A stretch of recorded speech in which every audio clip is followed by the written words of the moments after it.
இன்றைக்கி நம்ம இந்த வீடியோவில் என்ன பார்க்க போகிறோன்னா ITI fitter trade theory semester 4 2018 பழைய கொஸ்டின் தான் பார்க்க போகிறோம். இந்த கொஸ்டின் பார்த்திங்கன்னா தமிழ் இங்கிலீஷில் இருக்கும், ஆன்சர் மட்டும் இங்கிலீஷில் இருக்கும். வீடியோக்குள்ளே போகிறதுக்கு முன்னாடி நம்முடைய சேனலை சப்ஸ்கிரைப் பண்ணுங்கள். அப்படியே பக்கத்தில் இருக்கிற பெல் பட்டனை ப்ரெஸ் பண்ணுங்கள். அதில் 3 ஆப்ஷன் வரும். அதில் ஆல்னு கிளிக் கொடுத்தீங்கன்னா நான் அப்லோட் பண்ணுற அனைத்து வீடியோக்களும் உங்களுக்கு உடனுக்குடன் வந்துகிட்டே இருக்கும். வாங்க வீடியோக்குள்ளே போகலாம். இந்த கொஸ்டின் பேப்பரில் ஃப்ரண்ட் பேஜில் என்ன இன்ஸ்ட்ரக்ஷன் கொடுத்துருக்காங்கன்னு பார்த்தீங்கன்னா, இது பேப்பர் 1 செமஸ்டர் 4. அதில் வந்து 150 மார்க் இருக்கும். 50 கொஸ்டின், ஹவர்ஸ் வந்து 3 ஹவர்ஸில் எழுதணும். இதில் ஒவ்வொரு கொஸ்டினுக்கு எல்லா மார்க்கும் சமமான மார்க் தான், ஈக்குவல் மார்க் தான். அதாவது ஒரு கொஸ்டினுக்கு 3 மார்க்குகள் வந்து பார்த்திங்கன்னா, இதில் வந்து என்ன ஒரு அட்வான்டேஜ் பார்த்திங்கன்னா, நெகட்டிவ் மார்க் இதில் கிடையாது. இந்த கொஸ்டினில் நெகட்டிவ் மார்க் இல்லை. வாங்க கொஸ்டினுக்குள்ளே போகலாம். ஃபஸ்ட்டு கொஸ்டின் பாருங்கள். The composition of the soft solder is அப்படின்னு கொடுத்துருக்காங்க. அதாவது மிருதுவான சால்டரிங்கின் கலவை. ஸோ சாஃப்ட் சால்டருடைய கலவை என்ன கலவைன்னு பார்த்தீங்கன்னா, இதில் எல்லாமே லெட்டு 10 தான் இருக்குது. ஸோ நம்மளுக்கு வந்து பார்த்திங்கன்னா, இதில் சாஃப்ட் சால்டருடைய கலவையே பார்த்திங்கன்னா லெட்டு 10 தான். இதில் பர்சன்டேஜ் மட்டும் கொடுத்ததுனால நம்ம சரியான பர்சன்டேஜை கண்டுபிடிக்கணும். ஸோ இதில் என்ன சாஃப்ட் சால்டருடைய பர்சன்டேஜ் பார்த்திங்கன்னா, லெட்டுக்கு வந்து 37, 10க்கு 63%. அப்போ ஆப்ஷன் ஏ தான் கரெக்டான ஆன்சர். அதே மாதிரி ரெண்டாவது கொஸ்டின் பாருங்கள்.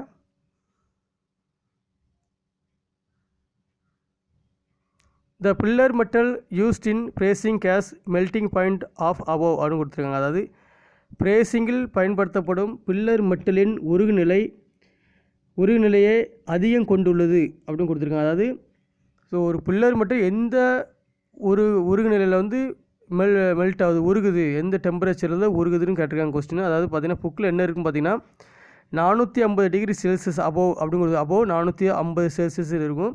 ஸோ நம்மளுக்கு இங்கே வந்து பார்த்திங்கன்னா 450 இல்லை, 450 டிகிரி செல்சியஸ் இல்லை.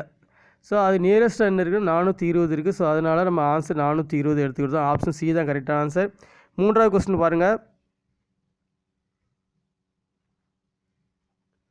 ஸோ இதில் வந்து பார்த்திங்கன்னா, இந்த commonly used flux in brazing is அப்படின்னு கொடுத்துருக்காங்க. அதாவது பிரேசிங்கில் பொதுவாக பயன்படுத்தப்படும் ஃப்ளக்ஸ் என்னென்னு கேட்டிருக்காங்க. அதாவது பிரேசிங்கில் வந்து பண்ணும்போது என்ன ஃப்ளக்ஸ் பயன்படுத்தணும் பார்த்தீங்கன்னா 4x. ஆப்ஷன் ஏ தான் கரெக்டான ஆன்சர். நாலாவது கொஸ்டின் பாருங்கள்.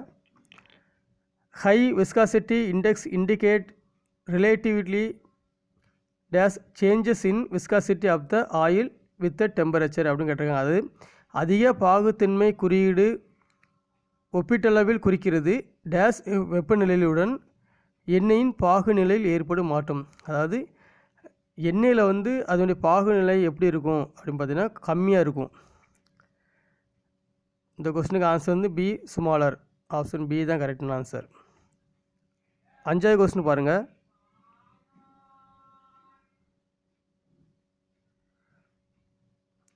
Dash is the property of lubricating oil due to which of oil particles stick with the metal surface அப்படிங்கிறது. அதாவது உயவு எண்ணெயின் பண்பு எதன் காரணமாக எண்ணெயின் துகள்கள் மெட்டலின் மேற்பரப்பில் ஒட்டி கொள்கின்றன அப்படின்னு கேட்டிருக்காங்க. அதாவது ஒரு மெட்டல் இருக்குது. ஸோ இந்த மெட்டல் மேலே நம்மளுக்கு வந்து ஆயில் வந்து மேலே படிஞ்சிருக்கு அப்படின்னா அது ஆயில் மெட்டல் மேலே ஒட்டினா அது எதுவுடைய பண்பு, எண்ணெயின் பண்பு அப்படின்னு பார்த்தீங்கன்னா அட்கசிவ்னஸ். சி தான் ஆப்ஷன் சி தான் கரெக்டான ஆன்சர், அட்கசிவ்னஸ். கொஸ்டின் நம்பர் 6 பாருங்கள். The uses of jig and pictures.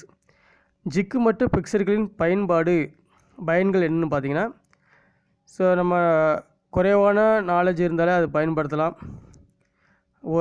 எம்ப்ளாய்க்கு வந்து குறைவான நாலேஜ் இருந்தாலே போதும். அதே மாதிரி மார்க்கிங், மெஷரிங், லேயிங் அவுட் இதெல்லாம் வந்து பார்த்திங்கன்னா ரொம்ப வேலையை வந்து எளிமையாக பண்ணுற மாதிரி தான் இருக்கும் மார்க்கிங் பண்ணுறதுலாம். அதே மாதிரி ஹேண்ட்லிங் ஆப்ரேஷன் கம்மியாக இருக்கும். மனித பவர் வந்து கம்மியாக இருக்கும். ஸோ இது எல்லாமே ஜிக் அண்டு பிக்சரின் பயன்பாடுகள் தான். ஸோ இந்த கொஸ்டினுக்கு ஆன்சர் வந்து டி தான். ஆல் ஆஃப் தீஸ் எல்லாமே சரி தான். 7வது கொஸ்டின் பாருங்கள். The following is the function of the jig அப்படின்னு கொடுத்துருக்காங்க. அதாவது பின் வருவனவற்றில் ஒரு ஜிக்கின் செயல்பாடு அல்லது ஜிக்கின் வேலைகள் அப்படின்னா ஜிக்குடைய செயல்பாடு எப்படி இருக்குன்னு பார்த்தீங்கன்னா, ஒரு பீஸ் கோல்டிந்த ஒரு பீஸ் பனிப்பொருளை பிடிக்கும், லொக்கேட்டு ஒரு பனிப்பொருள் தேவையான இடத்துக்கு கொண்டு செல்லும், கைடிந்த கட்டினுள் கட்டிங் டூலை வழிநடத்தும். இது எல்லாமே ஜிக்குடைய செயல்கள் தான். அப்போ இதுக்கும் டி தான், ஆல் ஆஃப் திஸ் தான். 8வது கொஸ்டின் பாருங்கள்.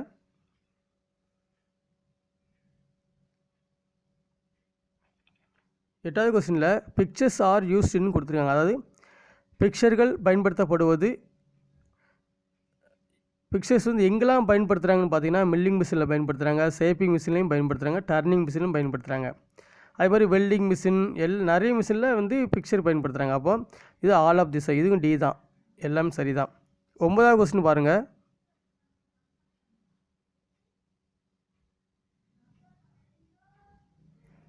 The following hold the workpiece securely in a jig or fixtures against the cutting force. பின் வருவனவற்றில் வெட்டு விசைக்கு எதிராக ஒரு ஜிக் அல்லது பிக்சரில் பனிப்பொருளை பாதுகாப்பாக பிடிப்பது.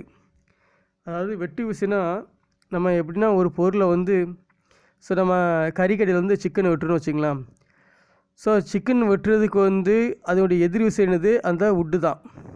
இதில் வச்சு நம்ம சிக்கன் வந்து ஒரு சிக்கன் கடை கட் பண்ணுறோன்னா இது வந்து சிக்கனை தாங்கி பிடிக்கிறது என்னது, எதிராக செயல்படுது, வெட்டு விசைக்கு எதிராக செயல்படுவது இந்த மரம் தான், உட்டு தான். அதே மாதிரி இங்கே ஜாப்பில் வந்து வெட்டு விசைக்கு எதிராக வந்து என்ன டிவைஸ் பயன்படுத்துகிறாங்கன்னு பார்த்தீங்கன்னா கிளாம்பிங் டிவைஸ். இந்த சிக்கன் பிக்சரில் வந்து வெட்டு விசைக்கு எதிராக பயன்படுத்தப்படும் பிடிக்கப்படும் கருவி என்ன கருவின்னு பார்த்தீங்கன்னா கிளாம்பிங் டிவைஸ். ஆப்ஷன் பி தான் கரெக்டான ஆன்சர். 10வது கொஸ்டின் பாருங்கள். The following material is commonly used for making, locating and clamping device அப்படி கொடுத்துருக்காங்க. அதாவது பின்வரும் உலோகங்கள் பொதுவாக இடத்தை கண்டுபிடித்தல் மற்றும் கட்டுப்படுத்துதல் கருவிகள் பயன்படுத்தப்படுவது அப்படி கொடுத்துருக்காங்க.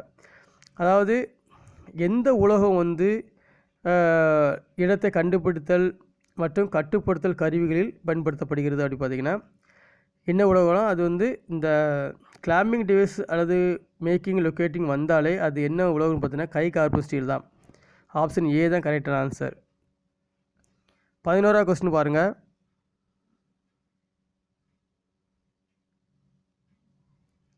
இந்த கொஸ்டினில் the following type of jigs suit best for drilling of holes in hollow cylindrical compound with relatively smaller outside and inside diameter switches bushes அப்படி கொடுத்துருக்காங்க. அதாவது ஹாலோ உருளை பனிப்பொருளில் துளைகளை துளையிடுவதற்கு பின்வரும் வகை ஜிக் ரொம்ப பொருத்தமாக இருக்கும்.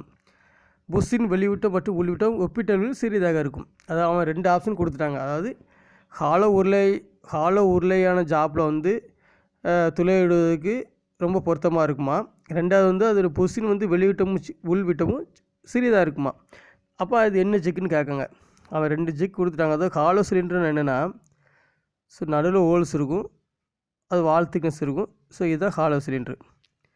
இந்த இடத்துல துளையிடணும். அதே மாதிரி புஷ்ஷுன்னு பார்த்தீங்கன்னா இதுதான் புஷ்ஷு, இது சின்னதாக இருக்கும், உள் விட்டம் வெளிவிட்டம் சின்னதாக இருக்கும். இந்த மாதிரி சின்னதாக இருக்கிற புஷ்ஷும் வந்து நினச்சிறாங்க அதில் வந்து சிறியதாக இருக்குன்னு சொல்கிறாங்க புஷ்ஷு முடியுது. அப்போ ஹாலோ சிலிண்டர் பெருசாக இருக்கும், புஷ்ஷு சிறுசாக இருக்கும்.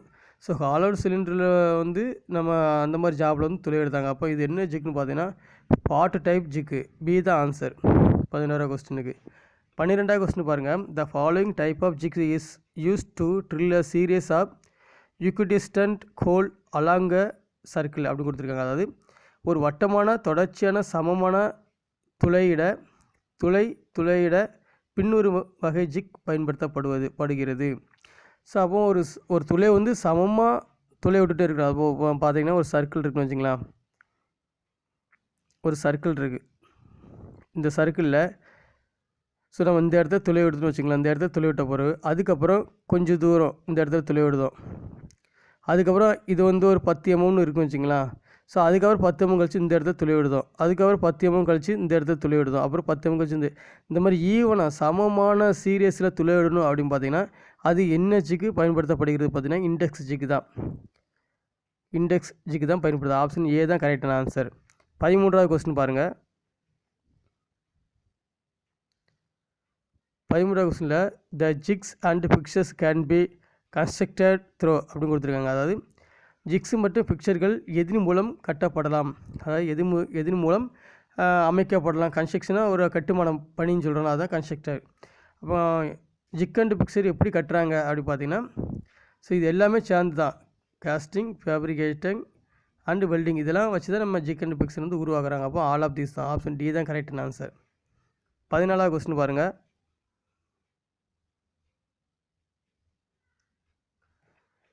which materials is used for pipe which conduct water and air. அதாவது தண்ணீர் மற்றும் காற்றை கடத்தும் குழாய்களில் எந்த உலோகம் பயன்படுத்தப்படுகிறது? ஸோ அப்போ வந்து இந்த காற்று மற்றும் தண்ணீர் கடத்தும் குழாயில் வந்து என்ன உலோகம் பயன்படுத்தப்படுகிறதுனா காப்பர் தான். ஆப்ஷன் பி தான் கரெக்டான ஆன்சர், காப்பர். 15வது கொஸ்டின் பாருங்கள். Which of the following valve is use to maintain pressure in the system. அப்படின்னா இயக்கத்தில் அழுத்தத்தை பராமரிக்க பின்வரும் வால்வுகளில் எது பயன்படுத்தப்படுகிறது? ஸோ அப்போ வந்து ஒரு ப்ரெஷரை வந்து மெயின்டைன் பண்ணணும், அழுத்தத்தை மெயின்டைன் பண்ணணும்னா அந்த வால்வில் கண்டிப்பாக ப்ரெஷர் வந்து ரிலீஃப் வால்வு கண்டிப்பாக இருக்கும். அப்படின்னா கொஸ்டின்லேயே ஆன்சர் இருக்குது. ப்ரெஷரை மெயின்டைன் பண்ணணுன்னா கண்டிப்பாக ப்ரெஷர் ரிலீஃப் வால்வு இருக்கணும். அதிகமாகிடுச்சுன்னா வெடிச்சிடும். ஸோ அதனால் அந்த ப்ரெஷர் வந்து அதிகமாக இருக்கும்போது ஆட்டோமேட்டிக்காக அதே வெளியேறும். அப்போ அது என்ன வால்வு அதில் பயன்படுத்தப்பட்டிருப்பாங்கன்னு பார்த்தீங்கன்னா ப்ரெஷர் ரிலீஃப் வால்வு பயன்படுத்தியிருப்பாங்க. ஆப்ஷன் ஏ தான் கரெக்டான ஆன்சர். 15வது கொஸ்டின் பாருங்கள்.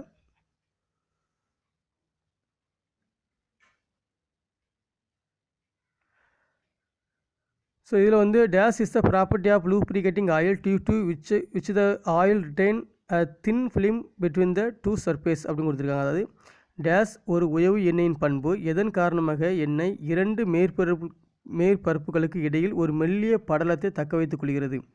ஸோ அதாவது பார்த்திங்கன்னா ஒரு 2 ஜாப் இருக்குது இது மேலே. ஸோ இன்னொரு ஜாப் நம்ம வச்சுருக்கோன்னு வச்சுக்கலாம். இது மேலே இன்னொரு ஜாப் வச்சுருக்கோம்.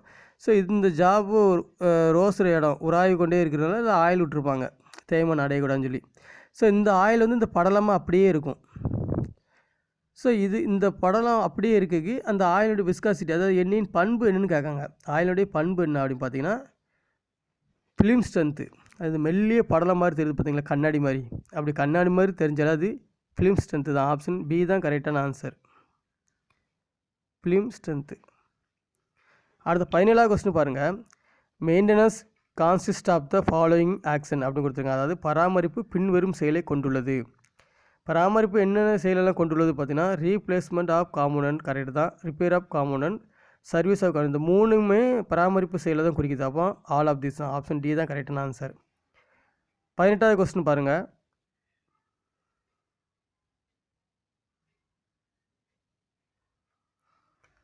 Class A fire consist of fire due to அப்படின்னு கொடுத்துருக்காங்க. அதாவது கிளாஸ் ஏ தீ காரணமாக தீயை கொண்டுள்ளது.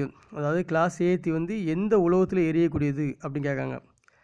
கிளாஸ் ஏ தீ காரணமான பொருள் என்ன பொருள் வந்து உட்டு தான். ஆப்ஷன் ஏ தான். ஆயில் வந்து பார்த்திங்கன்னா கிளாஸ் பி ஃபயர், டிரான்ஸ்ஃபார்மர் வந்து ஆயில் சி. ஸோ இந்த மாதிரி இருக்கிறனால நம்மளுக்கு வந்து கிளாஸ் ஏ ஃபயர் வந்து உட்டு, துணி, பேப்பர் அந்த மாதிரி இருந்தால் கிளாஸ் ஏ ஃபயர். அப்போ ஏ தான் ஆன்சர் கரெக்டு. 19வது கொஸ்டின் பாருங்கள்.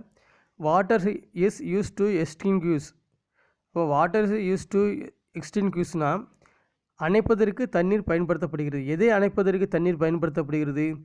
தண்ணீர் அணைக்கணும், ஒரு தீயை அணைக்கணும்னா அந்த இடத்துல ஆயிலில் எரிஞ்சிச்சு, பெட்ரோல் டீசலில் தீ எரிஞ்சிச்சுன்னா தண்ணி வச்சு அணைக்க முடியாது. கரண்டில் தீப்பிடிச்சி எரிஞ்சிச்சுன்னா தண்ணி பயன்படுத்த முடியாது.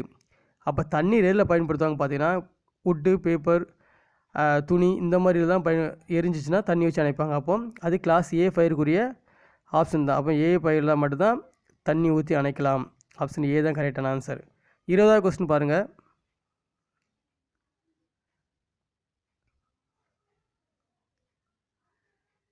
த following class of fire occur in electrical equipment அப்படின்னு கொடுத்துருக்காங்க. மின் உபகரணங்களில் பின்வரும் வகை தீ ஏற்படுகிறது.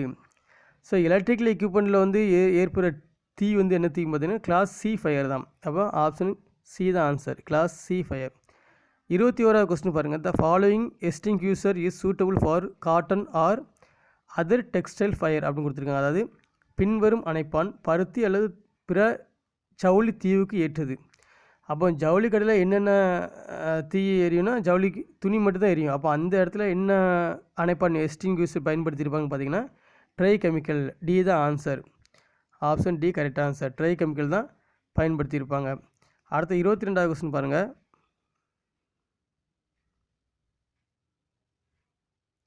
Dash is best suited to extinguish oil or flammable liquid fire அப்படின்னு கொடுத்துருங்க. அதாவது எண்ணெய் அல்லது எரியக்கூடிய திரவ அதாவது பெட்ரோல் டீசல் தான் திரவம்.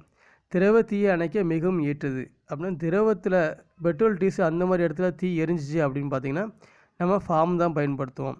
ஸோ ஆப்ஷன் சி தான் கரெக்டான ஆன்சர், ஃபார்ம். 23வது கொஸ்டின் பாருங்கள். ஆன் அலாய் இஸ் அப்படின்னு கொடுத்துருக்காங்க. அலாய்னு ஒரு கலப்பு உலகம், அதான் நம்ம அலாயின்னு சொல்லுவோம். அப்போ ஒரு கலப்பு உலகம் என்பது என்னன்னு பார்த்தீங்கன்னா, இந்த கொஸ்டினில் ஒரு கலப்பு உலகம் என்பது mixture of metal in fixed proportion. அப்போ சி தான் ஆன்சர், கரெக்டு. இதுதான் answer. Mixture of metal in fixed proportion தான் அலாய்க்கு வந்து மீனிங். 24வது கொஸ்டின் பாருங்கள்.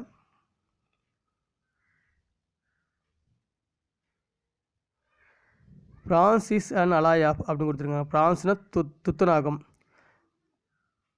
சிங்க்னா துத்தநாகம், பிரான்ஸ்னால் வெண்கலம். வெண்கலம் என்பது ஒரு கலவை. எதுவுடைய கலவை? நான் ஏற்கனவே சொல்லுங்கள், பிரான்ஸ் இந்த ரெண்டு வந்தால் குழப்பிடக்கூடாதுன்னு சொல்லி. பிரான்ஸுக்கு ஃபஸ்ட் எழுத்து பி தான், கடைசி எழுத்து ஈ வருது பார்த்திங்களா. இந்த ஈயை வந்து நம்ம டீன்னு ஆக்கிடணும். இந்த பிக்கு அடுத்த நம்பர் சின்னு இருப்போம், சின்னு எடுத்துக்கணும். அப்போ சீனா காப்பர், இந்த ஈக்கு வந்து நம்ம டீன்னு எடுத்துக்கிட்டோன்னா டின்னு. அப்போ காப்பர் அண்டு டின்னு தான் ஆன்சர். ஆப்ஷன் சி தான் கரெக்டான ஆன்சர். 25வது கொஸ்டின் பாருங்கள். Which of the following is not an alloy? அதாவது பின் வருவனற்றுள் எது கலப்பு உலோகம் அல்ல? இதில் எது கலப்பு உலோகம் அல்ல அப்படின்னு பார்த்தீங்கன்னா காப்பர் தான் கலப்பு உலோகம் அல்ல. ஆப்ஷன் பி தான் கரெக்டான ஆன்சர். 26வது கொஸ்டின் பாருங்கள்.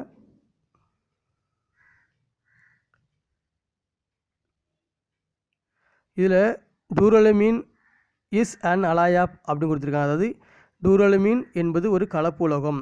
டூரலமீன்ங்கிறது எதுவுடைய கலப்பு உலோகம் பார்த்தீங்கன்னா அலுமினியம் அண்டு காப்பருடைய கலப்பு உலோகம். ஆப்ஷன் ஏ தான் கரெக்டான answer.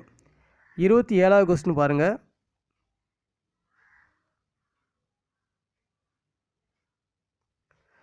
Which of the following alloy is used in making aircraft structures அப்படின்னு கொடுத்துருக்காங்க. அதாவது விமான கட்டமைப்பை உருவாக்குவதில் பின்வருவனவற்றில் எந்த கலப்பு உலோகம் பயன்படுத்தப்படுகிறது?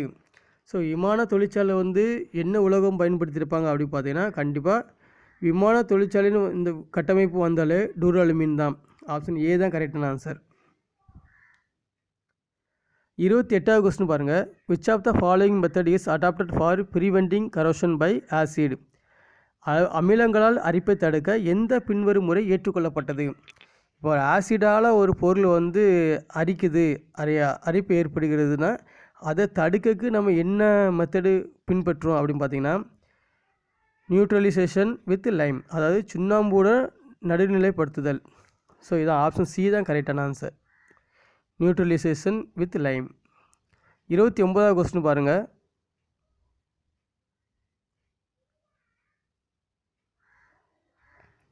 Which of the following method is adopted for preventing corrosion by moisture? அதாவது ஈரப்பதங்களால் அரிப்பை தடுக்க எந்த பின்வரும் முறை ஏற்றுக்கொள்ளப்பட்டது, அது பின்பற்றப்படுகிறது அப்படி பார்த்திங்கன்னா இந்த மாய்ஸ்சர்னால் அரிப்பை தடுக்கணும் அப்படி பார்த்திங்கன்னா அது நம்ம காய வச்சாலே போதும், மாய்ஸ்சர் எடுத்தாலே போதும். அதுக்கு ஆன்சர் வந்து குமிடிஃபிகேஷன். இதான், ஈரப்பதத்தை நீக்கினாலே போதும், நம்ம அரிப்பை தடுக்கலாம். ஆப்ஷன் டி தான் கரெக்டான ஆன்சர். 30வது கொஸ்டின் பாருங்கள். The process which lower the content of sulfur and phosphorus in steel is known as அப்படின்னு கொடுத்துருக்காங்க. அதாவது எக்கில் சல்பர் மற்றும் பாஸ்பரஸின் உள்ளடக்கத்தை குறைக்க எந்த செயல்முறை அறியப்படுகிறது? ஒரு எக்கில் வந்து சல்பர் பாஸ்பரஸ் இருக்குது, அதனுடைய தன்மையை குறைக்கணும்னா ஸோ எந்த செயல்முறை அப்படின்னு கேட்டிருக்காங்க. அப்போ நம்ம வந்து ஒரு ஆயிலில் வந்து நம்ம கசடு இருக்குது, தூசி இருக்குது, அதெல்லாம் நம்ம வந்து நல்ல ஆயிலாக கொண்டு வரணும்னா என்ன பண்ணுவோம்? ஸோ நம்ம ரிஃபைன் பண்ணுவோம். ஸோ அதே மாதிரி தான் சல்ஃபரில் பாஸ்பரஸ் எக்கில் வந்து சல்ஃபர் பாஸ்பரஸ் இருக்குது, அதெல்லாம் அந்த உடைய உள்ளடக்கத்தை குறைக்கணும்னா நம்ம ரிஃபைன் பண்ணணும், ஃபில்ட்ரு பண்ணணும், வடிகட்டணும். ஸோ இங்கேயும் அதுதான், நம்ம ஆயிலில் எப்படி நம்ம ஃபில்ட்ரு பண்ணுறோமோ ரிஃபைன் பண்ணுறோமோ ரிஃபைன் ஆயில் தான் போட்டிருக்கோம். எல்லா ஆயிலும் பாருங்கள் சுத்திகரிக்கப்பட்ட ஆயில் தான் போட்டிருக்கோம். எல்லா எண்ணெயிலையுமே ஆயிலில் நம்ம சமையலுக்கு பயன்படுத்துகிற எல்லா ஆயிலுமே ரிஃபைன் ஆயில் தான் போட்டிருக்கோம், சுத்திகரிக்கப்பட்ட ஆயில். ஸோ அதே மாதிரி எக்கில் வந்து நம்ம சல்ஃபர் பாஸ்பரஸ்லாம் குறைக்கணும், சுத்திகரிக்கணும்னா நம்ம ரிஃபைன் பண்ணணும். ஆப்ஷன் ஏ தான் கரெக்டான ஆன்சர், ரிஃபைனிங். 31வது கொஸ்டின் பாருங்கள். Annealing is a heat treatment given to metal 2 அப்படின்னு கொடுத்துருக்காங்க. அதாவது அனலிங் என்பது உலோகங்களுக்கு கொடுக்கப்படும் ஒரு வெப்ப பதனிடுதல். ஸோ உலோகங்களுக்கு ஏன் அனலிங் ஹீட் ட்ரீட்மெண்ட் பண்ணுறாங்க அப்படின்னு பார்த்தீங்கன்னா, ஸோ அதோட ஸ்ட்ரெஸ்ஸை நீக்குவதற்கு தான். அதாவது ரிமூவ் த ரெசிடுவல் ஸ்ட்ரெஸ்ஸஸ் அப்படின்னு அர்த்தம். இதில் ஸ்ட்ரெஸ்ஸை நீக்குறாங்க. ரிமூவ் த ரெசிடுவல் ஸ்ட்ரெஸ்ஸஸ் அதுதான் ஆன்சர். 32வது கொஸ்டின் பாருங்கள்.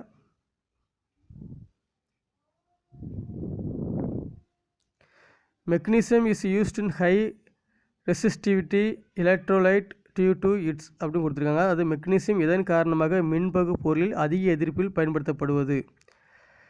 ஸோ மெக்னீசியம் எதன் மின்பகு பொருள் எலக்ட்ரோலைட்டுங்கிறது முன்முலாம் பூசுதல்னு சொல்கிறோம். அதுதான் மின்பகு பொருள் அதிக எதிர்ப்பில் பயன்படுத்துவது. பார்த்திங்கன்னா மெக்னீசியம் எந்த இதில் பயன்படுத்துகிறாங்கன்னா most negative potential. Option C தான் கரெக்டான ஆன்சர். Most negative potential. 33வது கொஸ்டின் பாருங்கள்.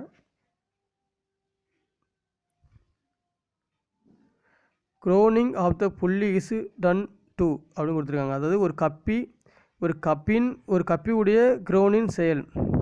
ஒரு கப்பியுடைய குரோனின் செயல் என்னென்னு பார்த்தீங்கன்னா, ஸோ இது வந்து பெல்ட்டை வந்து ஸ்லிப்பாகாமல் தடுக்குது. ஸோ ஆப்ஷன் ஏ தான் correct. Preventing the slipping of the belt வழுக்காமல் தடுக்கிறது. 34வது கொஸ்டின் பாருங்கள். In which of the following drives there is no slip. பின்வரும் எந்த ட்ரைவ்களில் வழுக்கல் இல்லை. ஸோ வழுக்கல் இல்லாத ட்ரைவ் எந்த ட்ரைவ் பார்த்தீங்கன்னா செயின் ட்ரைவ் தான். ஆப்ஷன் டி தான் கரெக்டான ஆன்சர். 35வது கொஸ்டின் பாருங்கள்.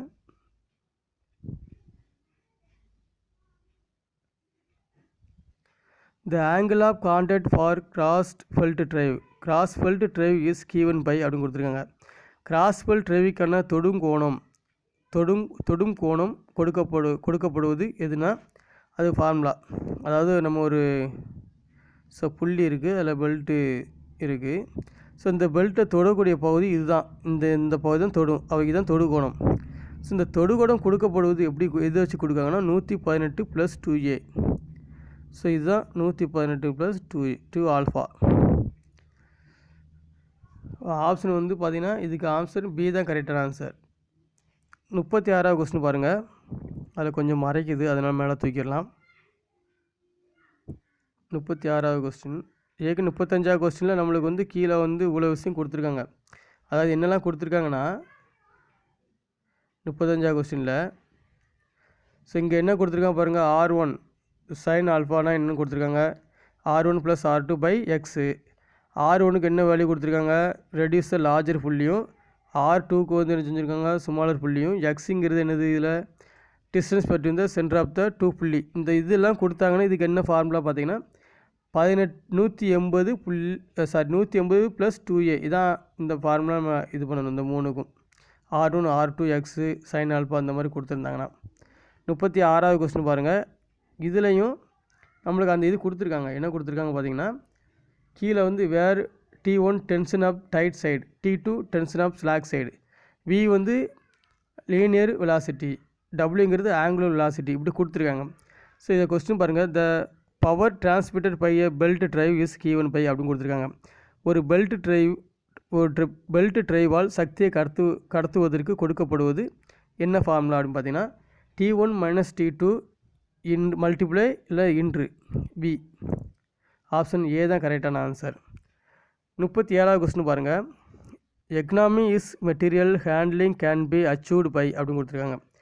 உலோகங்களை கையாளுவதில் பொருளாதாரத்தை அடைய முடிவது என்னென்னு பார்த்தீங்கன்னா, அதாவது உலோகங்களை கையாளுவதில் நம்ம மெட்டீரியல் வந்து கையாளுதான், அதை கையாளுவதில் பொருளாதாரத்தை அடைய முடிவது எந்தெல்லாம் நம்ம அடையலாம் பார்த்தீங்கன்னா, so employing gravity field moment, minimising distance of travel, இதெல்லாம் இருந்துச்சுன்னா நம்ம வந்து பொருளாதாரத்தில் நம்ம அதிகமாக சம்பாதிக்கலாம். எல்லாமே பக்கத்தில் இருக்கணும். நம்ம மெட்டலை கொண்டு போகிறது, மெட்டலை செய்கிற இடம், அதோடைய தூரம், அதுக்காக மாதிரி லேபர் இருக்கணும். இதெல்லாம் இருந்துச்சுன்னா நம்ம பொருளாதாரத்தை ஈஸியாக அடைஞ்சிடலாம். ஸோ இது ஆல் ஆஃப் திஸ் தான், எல்லாமே இருக்கணும். அதாவது என்னென்னா தூரம் வந்து கம்மியாக இருக்கணும், லேபர் வந்து நம்மளுக்கு இருக்கணும், அதாவது நம்மளுக்கு எல்லாமே இருக்கணும். ஒரு கம்பெனி ஆரம்பிக்கணும்னா நம்மளுக்கு வந்து மெட்டல் வந்து கையாளணும்னா, ஒரு மிஷினில் ஒரு ஜாப் செய்யணும்னா, அங்கே லேபர் இருக்கணும். அது தூரம் கம்மியாக இருக்கணும். நம்ம எக்ஸ்போர்ட்டு, இம்போர்ட் பண்ணுற இடமும் கம்மியாக இருக்கணும். ஸோ அந்த மாதிரி இருந்துச்சுன்னா நம்ம என்ன செஞ்சிடலாம், பொருளாதாரத்தை அடைய முடியும். 38வது கொஸ்டின் பாருங்கள். இந்த கொஸ்டினில் principle of unit load states that அப்படின்னு கொடுத்துருக்காங்க. அலகு எடையின் கொள்கை எதை கூறுகிறது? அப்போ அலகு எடையின் கொள்கை எதை கூறுகிறது அப்படி பார்த்தீங்கன்னா, நம்மளுக்கு வந்து materials should be moved in lot அப்படின்னு, அதுதான் வந்து நம்மளுக்கு வந்து யூனிட் லோடு உடைய பிரின்சிபல். அப்போ ஆப்ஷன் ஏ தான் கரெக்டான ஆன்சர். 39வது கொஸ்டின் பாருங்கள். Fork lift truck is used for அப்படின்னு கொடுத்துருக்காங்க. அதாவது ஃபோர்க் லிஃப்ட் ட்ரக் பயன்படுத்தப்படுவது. ஸோ எதுக்காக இது பயன்படுத்துகிறாங்கன்னா, லிஃப்டிங் அண்டு லோவரிங், ஏற்றம் இறக்குக்கும், அதே மாதிரி வெர்டிக்கல் டிரான்ஸ்போர்ட்டேஷன் தான், டிரான்ஸ்போர்ட்டு தான். இந்த ஏயும் பி தான் நம்ம ரெண்டுக்குமே பயன்படுத்துகிறாங்க. அப்போ சி தான், both A and B. Option C தான் கரெக்டான ஆன்சர். 40வது கொஸ்டின் பாருங்கள்.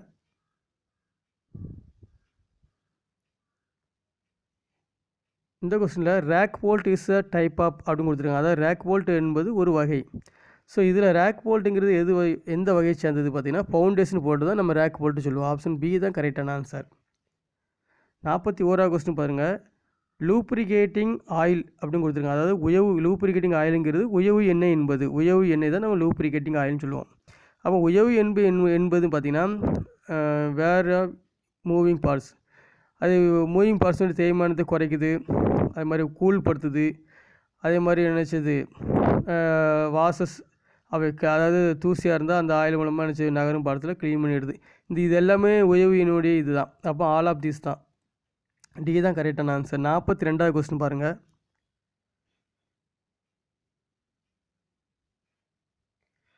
இந்த following system lubricating oil is carried in separate tank from where it is fed to the engine.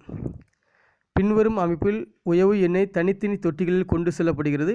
அது எங்கே இருந்து இன்ஜினுக்கு வழங்கப்படுகிறது அப்படின்னு கேட்டிருக்காங்க. ஸோ எங்கே இருந்து இன்ஜினுக்கு வழங்கப்படுகிறது பார்த்திங்கன்னா, ட்ரே சம் சிஸ்டம் இதில் இருந்தால் நம்ம என்ன செய்கிறாங்க, தனித்தனி தொட்டுக்கு இன்ஜினுக்கு இதில் இருந்தால் இன்ஜினுக்கு என்ன செய்யுது, வழங்கப்படுகிறது. அப்போ சி தான் கரெக்டான ஆன்சர், ட்ரே சம் சிஸ்டம். 43வது கொஸ்டின் பாருங்கள். Dash is the ability of the oil to resist internal deformation due to mechanical stresses அப்படின்ட்டுருக்கு. அதாவது இயந்திர அழுத்தங்களால் உள் சிதைவை எதிர்க்க எண்ணெயின் திறன் என்ன வேணும்? அதாவது இயந்திர அழுத்தங்களால் உள் சிதைவை எதிர்க்க எண்ணெயின் திறன் என்னவாக இருக்கும்? எண்ணெயின் திறனுங்கிறது என்னது பார்த்தீங்கன்னா விஸ்காசிட்டி தான். ஸோ ஆப்ஷன் ஏ தான் கரெக்டான ஆன்சர். ஆனால் அங்கே வந்து நம்மளுக்கு சி வரைக்கும் தான் இருக்குது. ஸோ அது மேலே தூக்குனா நம்மளுக்கு அது என்ன கொஸ்டின் தெரியும். 43வது கொஸ்டினில் பார்த்தோன்னா அது எண்ணெயின் திறனுங்கிறது என்னது பார்த்தீங்கன்னா விஸ்காசிட்டி தான். ஆப்ஷன் ஏ தான் கரெக்டான ஆன்சர். 44வது கொஸ்டின் பாருங்கள்.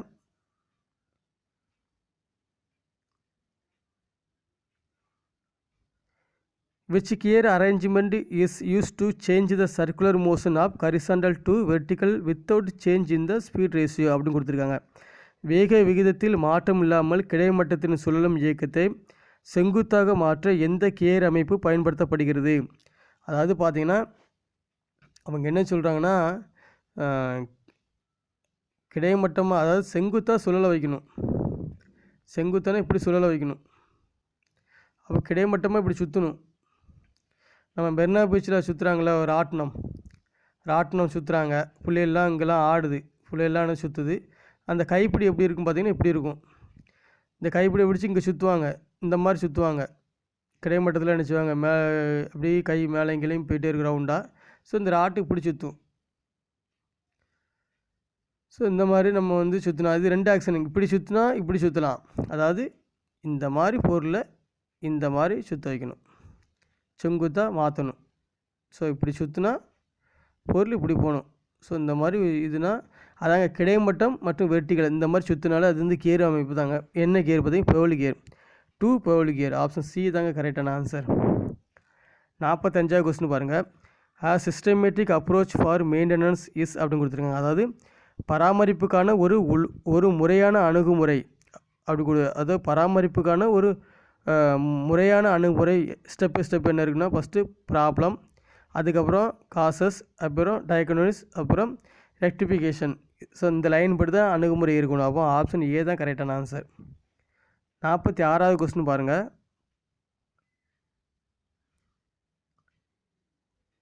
ஸோ இந்த கொஸ்டினில் கேர்வில் கேஸ் 36, அதாவது 36 டீத் பற்கள் இருக்குது. And 3 mm module, it is pitch diameter is அப்படின்னு கேட்டிருக்காங்க. ஒரு கேர்விலில் 36 பற்கள் மற்றும் 3 mm மாடூல் உள்ளது. அதன் பிச்சு விட்டம், அந்த பிச்சு டயா என்னென்னா, பிச்சு டயா ஃபார்முலா இருக்குது. பிச்சு டயாலாம் ஷார்ட்டாக பீடின்னு எழுதிங்க. பிச்சு டயாங்கிறது பார்த்தீங்கன்னா number of teeth into module. இதான் question set. So number of teeth module, இந்த ரெண்டு மதிப்பும் நம்பர் ஆஃப் டீத்துன்னு எவ்வளோத்துன்னு இருக்குது பாருங்கள். மாடூல் வந்து 3 எம்மு. ஸோ மாடூல் வந்து 3, நம்பர் ஆஃப் டீத்து வந்து எவ்வளோ 36. ஸோ இந்த ரெண்டையும் பெருக்கினா என்ன வரும்? ஸோ 108. ஸோ அப்போ 108 தான் நம்மளுக்கு ஆன்சர். பிச்சு டயா வந்து வேல்யூ என்னது 108 எம்ஓ. அப்போ டி தான் கரெக்டான ஆன்சர். 47வது கொஸ்டின் பாருங்கள். What will be the result if the clearance angle in drill is increased அப்படின்னு கொடுத்துருக்காங்க. ட்ரில்லில் கிளியரன்ஸ் ஆங்கிள் அதிகரித்தால் அதன் விளைவு என்ன நடக்கும்? ஸோ கிளியரன்ஸ் ஆங்கிள் அதிகமாக ஆச்சுன்னு பார்த்தீங்கன்னா அது பாயிண்ட் ஆங்கிள் வந்து வீக் ஆயிரும். ஸோ அதுதான் வந்து கிளியரன்ஸ் ஆங்கிள் வந்து ரொம்ப அதிகமாக இருக்கக்கூடாது, கம்மியாக தான் இருக்கணும். அப்போ கட்டிங் எஜ் வந்து வீக் ஆயிரும், அதிகமாக இருந்தால். அப்போ பி தான் கரெக்டான ஆன்சர், வி கட்டிங் எஜ். 48வது கொஸ்டின் பாருங்கள்.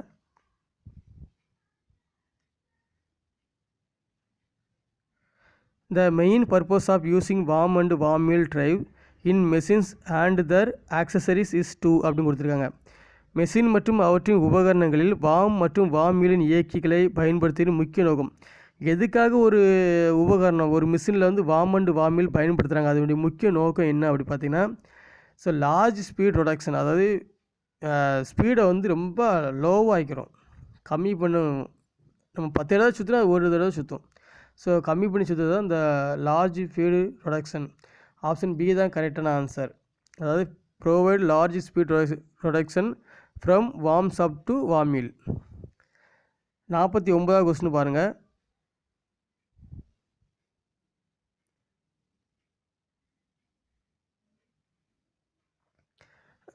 The tooth thickness of rack is measure by அப்படின்னு கொடுத்துருக்காங்க. அதாவது ரேக்குடைய பற்களின் தடிமன் அளவிடப்படுகிறது. ரேக்குங்கிறது என்னதுன்னா, நம்ம ட்ரில்லிங் மிஷினில் டேபிள் சுற்றுறோம்ல, அது பின்னால் டேபிள் எப்படி ஏறுதுன்னா ரேக் அண்ட் பின் மூலமாக தான் ஏறுது. அந்த ரேக் எப்படி இருக்குன்னு பார்த்தீங்கன்னா, இந்த மாதிரி கிடைமட்டத்தில் இந்த மாதிரி பற்களாக இருக்குல்ல. ஸோ இதான் ரேக்கு. இதில் தான் ரவுண்டு வீல் நினைச்சிருப்பாங்க, ஃபிட் பண்ணியிருப்பாங்க, கியர் பினியன் இருக்கும். இந்த திக்னஸ், இந்த திக்னஸ் இருக்குல்ல, இதுதான் எக்ஸு. ஸோ இந்த திக்னஸை வந்து எந்த அளப்பாங்க, எந்த டூலை வச்சு அளப்பாங்கன்னு கேட்டிருக்காங்க.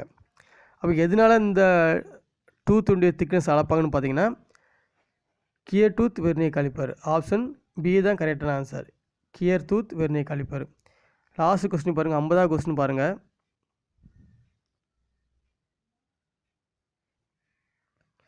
Which one of the following group of properties enable the manufacture of chain hook from wrought iron அப்படின்னு கொடுத்துருக்காங்க. அதாவது கனி இரும்பிலிருந்து செயின் குக் தயாரிக்க பின்வரும் பண்புகளில் எது ஒன்று செயல்படுத்தப்படுகிறது? ஸோ இந்த செயின் குக் தயாரிக்க எந்த பண்புகளில் ஒன்று செயல்படுத்தப்படுகிறது அப்படி பார்த்தீங்கன்னா, so malleability, ductility and toughness. C தான் கரெக்டான ஆன்சர். ஆப்ஷன் சி தான் கரெக்டான ஆன்சர். டியர் ஃப்ரெண்ட்ஸ், இந்த 50 கொஸ்டினும் உங்களுக்கு பயனுள்ளதாக இருக்கும்னு நினைக்கிறேன், நம்புகிறேன். நெக்ஸ்ட்டு நம்ம வேற ஒரு கொஸ்டினில் கண்டிப்பாக மீட் பண்ணலாம். Thanks to all.